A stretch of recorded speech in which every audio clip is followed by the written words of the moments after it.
Thank you, everyone, for coming. This is the first panel I've moderated, so forgive me if I mess up. My name is Ian Hamilton. I am a senior editor at UploadVR. Got interested in VR about 2012 when Oculus popped up as a local company for me to cover in Orange County.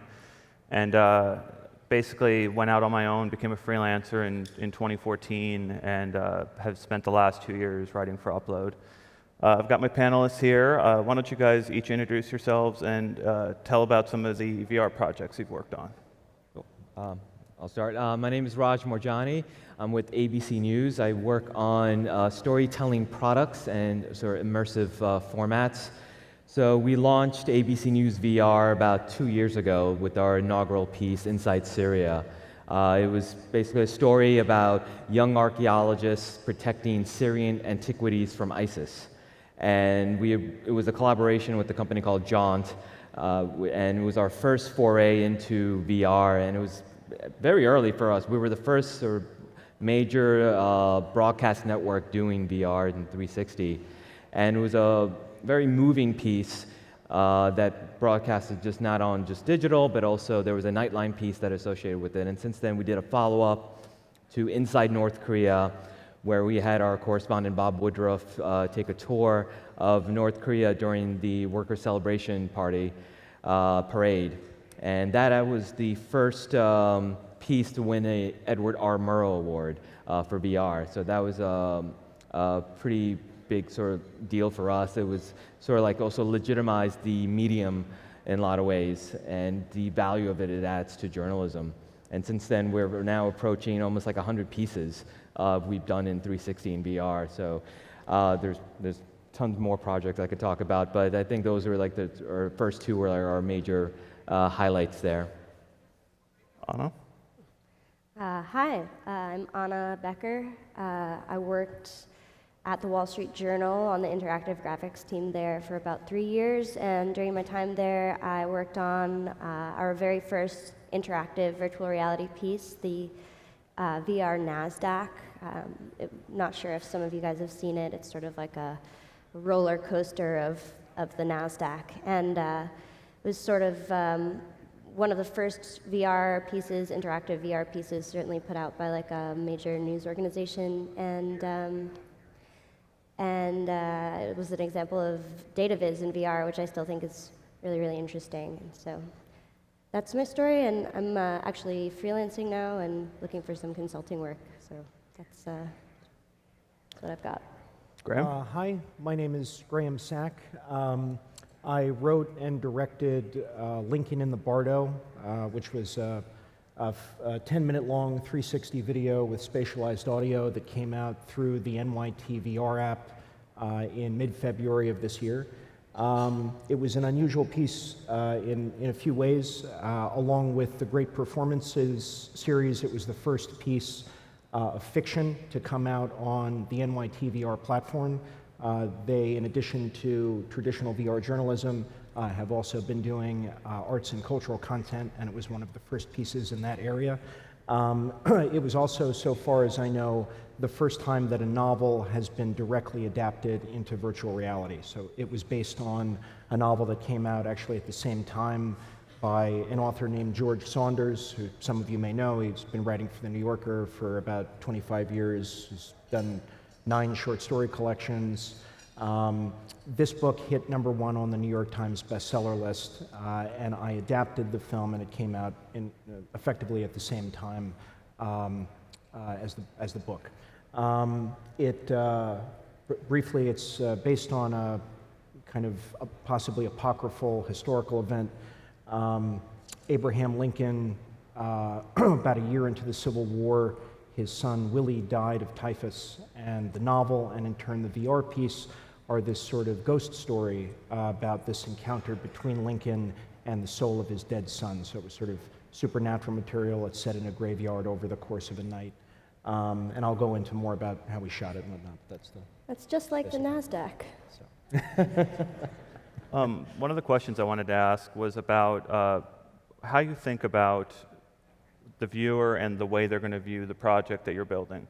You've got a web VR project with you, Anna, and then you guys worked more in 360 videos. But those things can all be viewed on a 2D screen or in VR.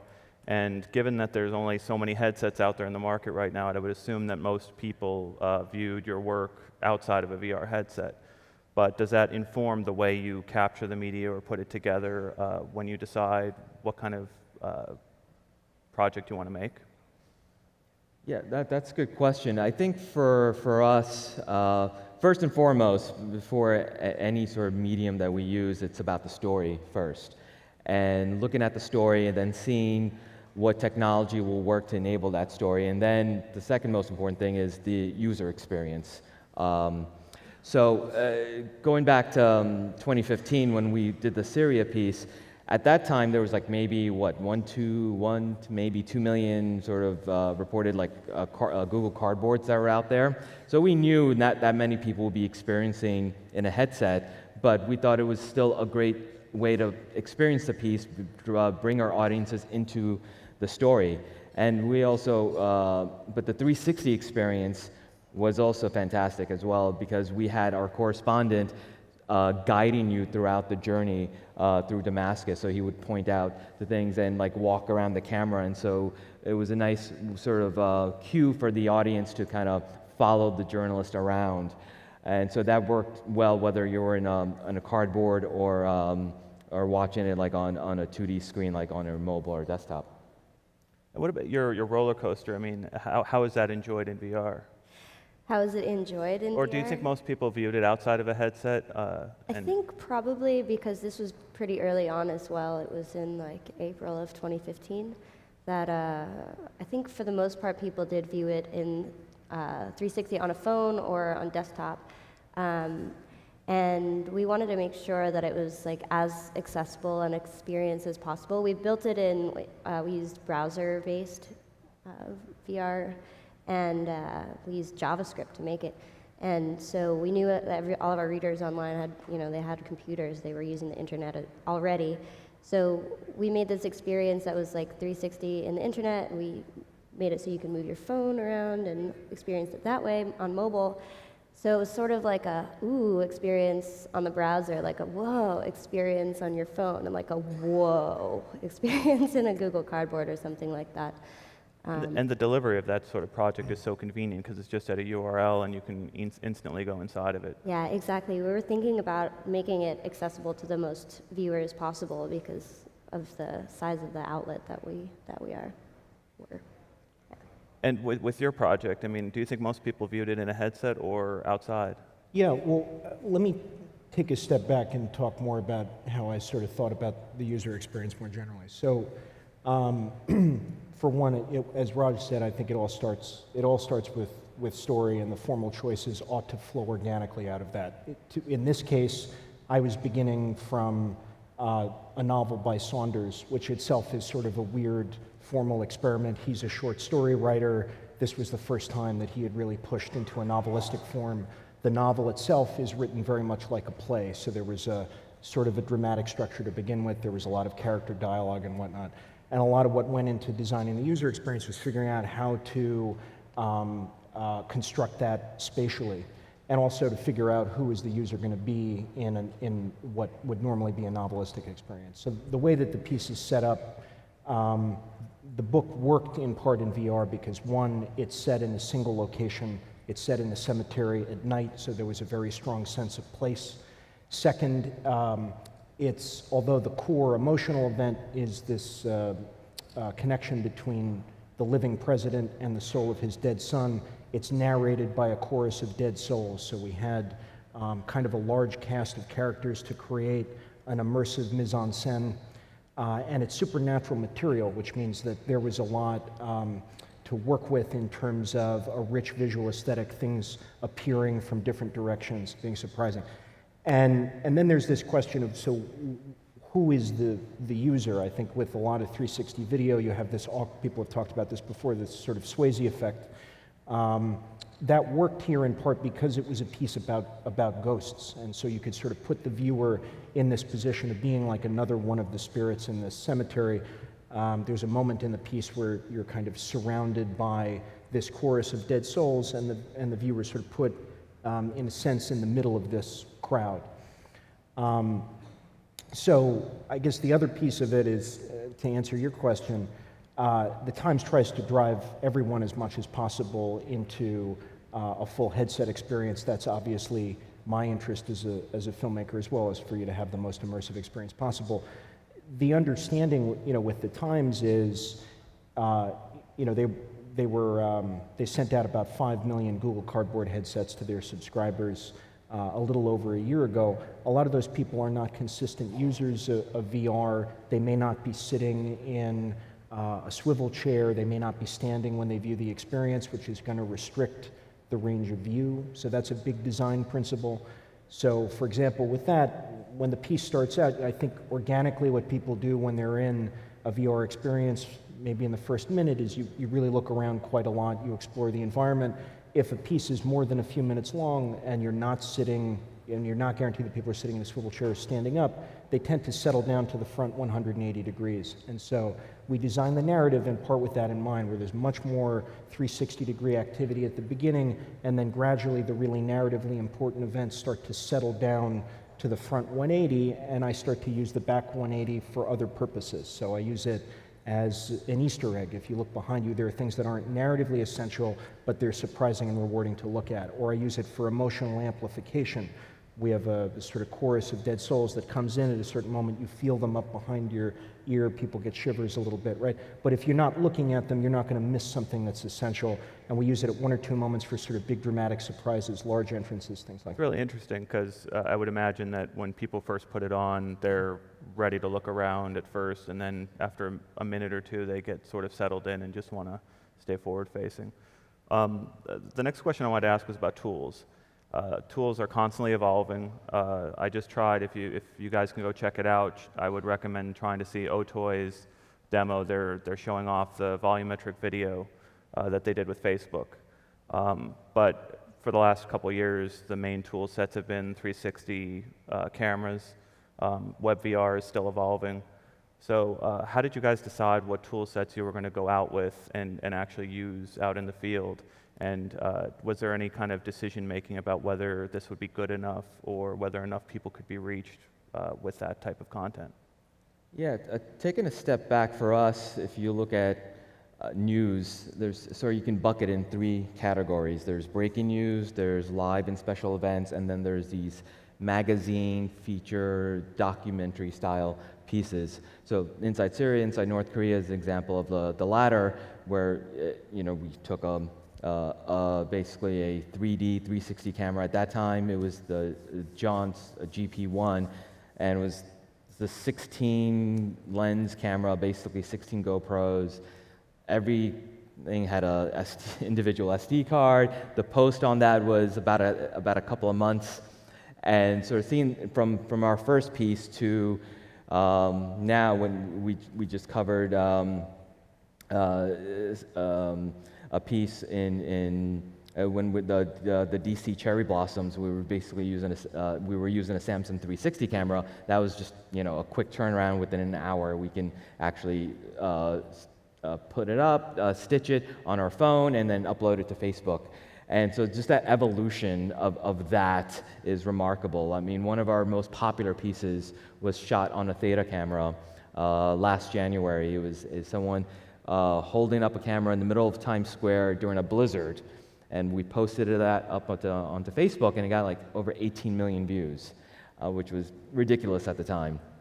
And and I think about it like, yeah, he was just there for like, I don't know, maybe an hour and something. No, it was just basically raw video, and that worked. And so the evolution of the tools is fascinating, because the docu-style pieces, there's a lot of media management when you're dealing with like the higher end cameras, where you're dealing with like gigs of data, and to be able to manage that is a challenging process. And then compared to a handheld, it's just one SD card, and you just use the built-in stitching software. Then on the other hand, there is also the live 360 we experimented with.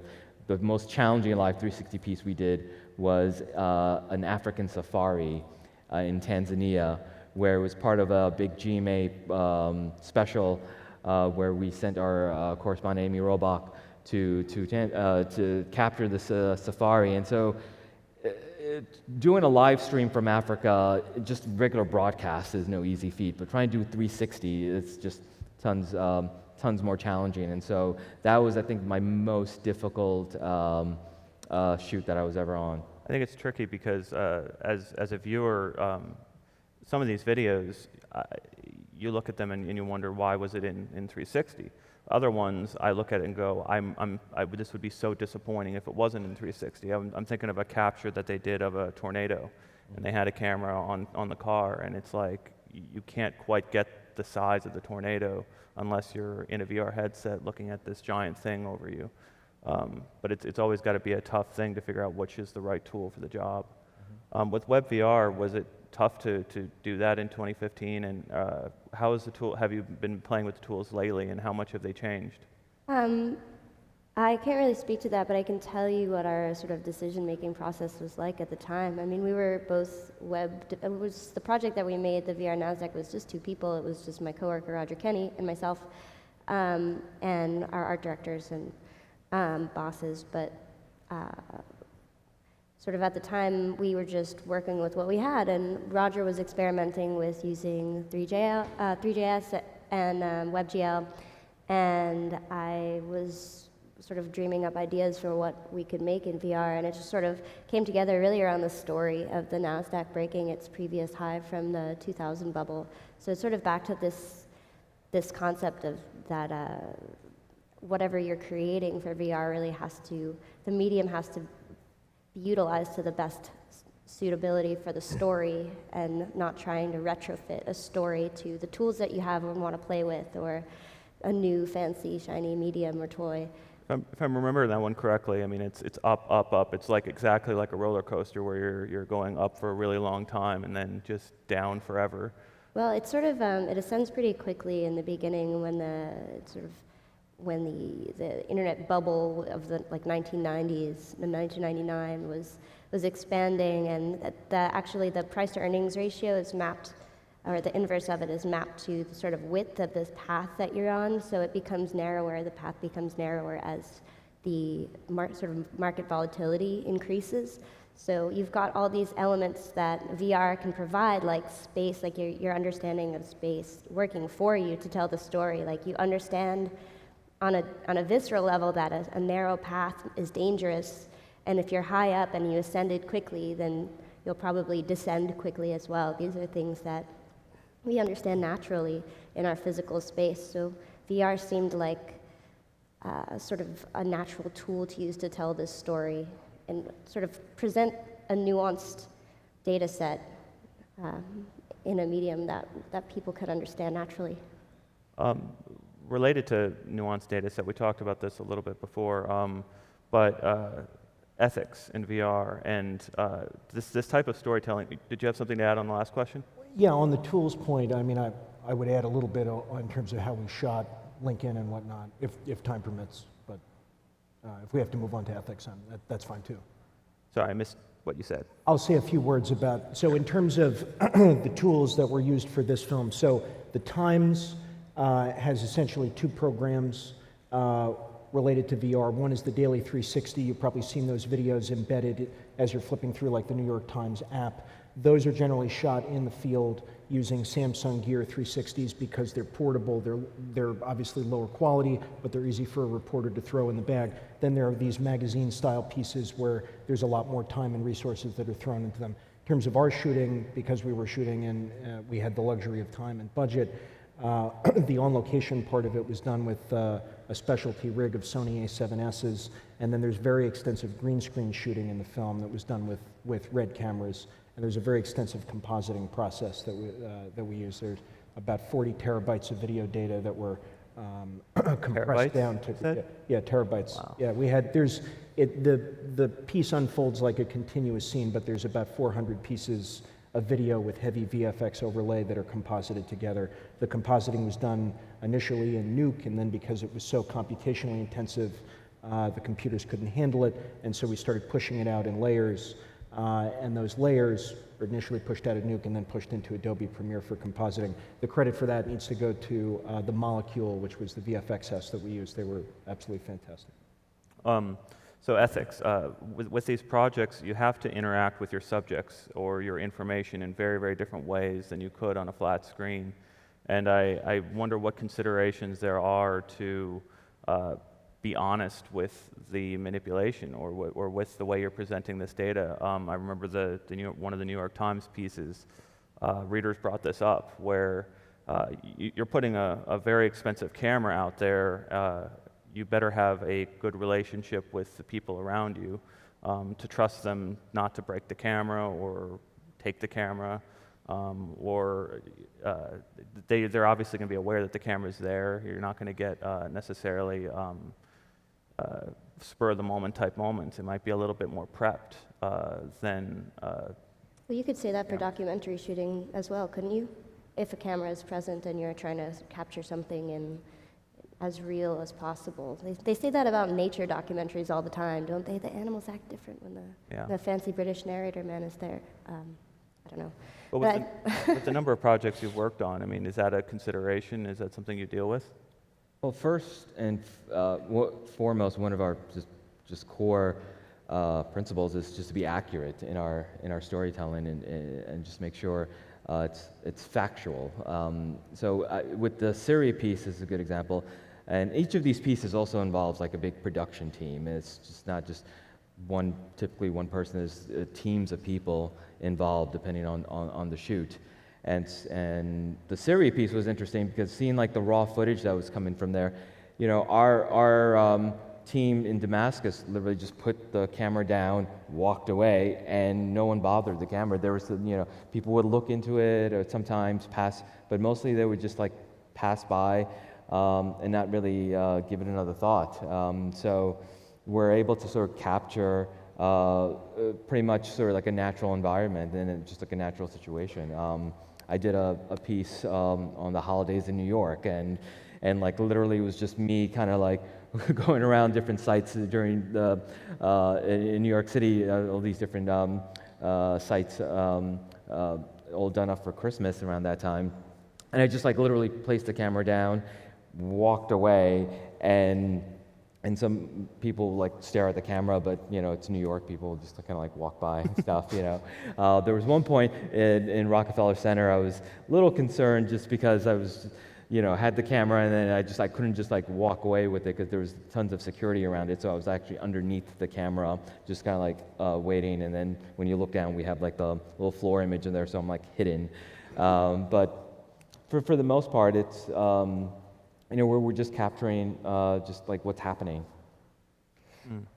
I think that as a person who works with data all the time and translating that data into visuals, like in data graphics, like whether you're talking about VR or not, there's always a lot of consideration for that integrity because you're making a transformation no matter what, from a bunch of numbers to an image or a set of images, and you want to make sure that you are telling the story of the data as accurately and with as much integrity as possible. I think doing it in a VR space is yet just another transformation along those lines. But I was going to bring up, I think the question of integrity, journalistic integrity and ethics is especially relevant in pieces that are sort of meant to recreate past events. And I think that pieces that have been made about past events, there's very thorough process. There has to be just of checking and double checking, triple checking every possible little thing and collecting as many images and references as you can. There's a lot of thought put into integrity. I'm thinking in particular about Emblematic Group's work is really incredible because they tailor their projects around real audio and recreate a scene based on real audio. There was a shooting that happened outside a house, and you listen to the 911 call and feel like you're in the living room of these people who are witnessing the event. So it's about as close as you can get to re-witnessing the event. And they obviously had to make recreation, but they're basing it in something that's actually recorded from the time. We're getting close to the end of our session. I would love to take questions from the audience if anyone has one. There's mics here and here. If anyone wants to step forward and ask a couple questions. It would be good. I think they're actually filming questions, so it helps to be at the mic. Has anyone ever experimented with like D3 in VR? So you That's could have actually what- interactive That's data? what we used to handle the data in our VR NASDAQ piece was D3. And it was a combination of using D3 with 3JS. Hmm. And could you interact? I haven't seen it. I'm going to go back and watch it. But could you interact with like with rollovers with like a, like a mouse or a handheld wand? Well, there was like gaze selection. There were like panels that you could read and gaze selection. But this sort of like brings up another point, which is that I think for the specific project that we made, that VR was a good use for it because you get the feeling of like climbing and then descending. There was a very specific concept that played into the dimensions that VR gives you. But for a lot of it, it's actually less legible in VR than you would be able to see in like an interactive graphic that's in a browser or something like that. So it's something to watch out for. So you've touched upon audio for 360 journalism pieces. I'm just actually curious to know when it comes to recreating virtual experiences. Like, have you ever dabbled in spatial audio, and what's like the consideration ethically, at least, in terms of recreating things in post using sound design and audio? So I'm not a journalist. I was doing a fiction film for a journalistic organization. So I should begin by saying I was obviously subject to a different set of ethical restrictions than a journalist going out and doing a recreation. Also, the story was filled with ghosts, so there's not a lot of concern about people imagining that like this is exactly how it unfolded for Abe Lincoln and his son. That said, it is maybe we represent a kind of strange outlier just past an issue that journalists deal with more generally. I mean, you were talking about Noni's work earlier. There's, I think in many cases, the conscious decision to use more schematic representations of characters and events rather than reenactment using live actors so as to avoid the confusion, between presentation and representation. Obviously, we weren't subject to that in the same way. That said, it doesn't mean that, I think as like a fiction filmmaker, I have no ethical responsibilities. You still, one, have stakeholders on the project. I'll say one of the interesting issues that we ran into with this was very explicitly an editorial piece of content. It is a 10-minute long film. It's a standalone piece of art with a beginning, middle, and end. And that's consistent with the mission of the Times. It also happened to be coming out at the same time as a novel, and there were important issues that needed to be clearly separated in terms of the promotional element of things and the editorial element of things. So there are still issues to contend with, but I didn't, I obviously didn't have the same ethical issues around presentation. I don't know how that comes up for you, Raj. Yeah, I mean, recreations are a little tricky. We haven't really worked on, sort of from a VR standpoint anyway, recreations of stories. We've done it on sort of like broadcast pieces where, we have a Maya developer and based on the story that's being told by eyewitnesses, we can do like a quick sort of like, we can do an animation scene on that. But yeah, that is tricky to be able to accurately portray an environment based on what the eyewitness reports are. And in my opinion, I think that's something to sort of approach more judiciously because you want to make sure you're accurately representing what happened in that sort of like a immersive environment. Raj, you mentioned that journalism is really three things: breaking news, features, and I think it was news you said. A lot of you guys are talking about is the feature aspect. Do you see VR being part of breaking news anytime soon? And if so, how? Yeah, so one of the things that's helped with breaking news coverage has been the advancement of the handheld 360 cameras. So like the Theta, the Samsung Gear 360, there's a bunch of others that have been announced that are coming out this year. And so we've experimented with that as well with, the Times Square Blizzard thing was a good example of that, where we sent someone in the middle of Times Square with just a Theta camera, or someone covering the DC cherry blossom, the cherry blossoms in DC, again, using a Samsung 360. So there are a number of different examples of that where we've used that for sort of like on-the-go coverage. One interesting was during the GOP convention, also the DNC convention, where we're able to just have a 360 camera, a Samsung Gear 360, and just capture what was happening during the convention, and then release that onto like Facebook 360 and YouTube 360.